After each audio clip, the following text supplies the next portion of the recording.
बारात तोहरे आवता अखिया के भेवता खुशी करे तोहरे सामाई हो। बारात तोहरे आवता अखिया के भेवता खुशी करे तोहरे सामाई।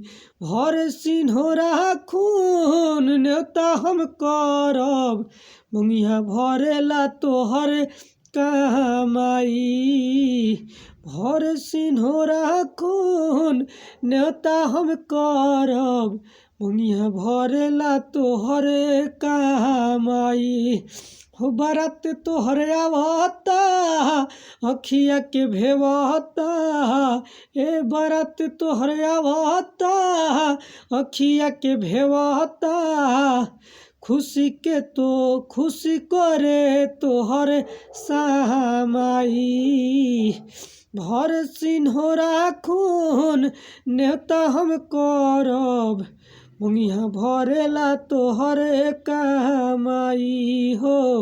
भर सिन्होरा खून न्योता लिखवाई मुंगिया भरेला तोहरे कमाई।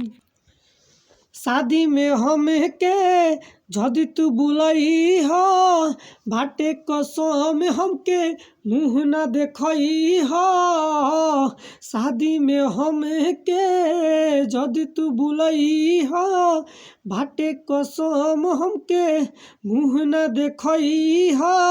ना तो हमरा मन से आहे आई। भर सिन्होरा खून न्योता हम करब मुंगिया भरेला तोहरे कमाई। भर सिन्होरा खून न्योता हम करब मुंगिया भरेला तोहरे कमाई। बारात तोहरे आवता अखिया के भेवता खुशी करे तोहर सामाई। भर सिन्होरा खून न्योता हम करब मुंगिया भरेला तोहरे कमाई हो। मुंगिया भरेला तोहरे कमाई। गाना कैसा लगा कमेंट करके जरूर बताएं। अच्छा लगा तो हमारे चैनल को सब्सक्राइब करें और ज़्यादा से ज़्यादा ये गाना के शेयर करें। जो भी नया पुराना सिंगर बटे गाना के गा सकता म्यूजिक बनवाई और राज करें। बहुत ही ज़बरदस्त मीटर में साइड सॉन्ग बाटे। ये गाना कैसा लगा कमेंट करके जरूर बताएं।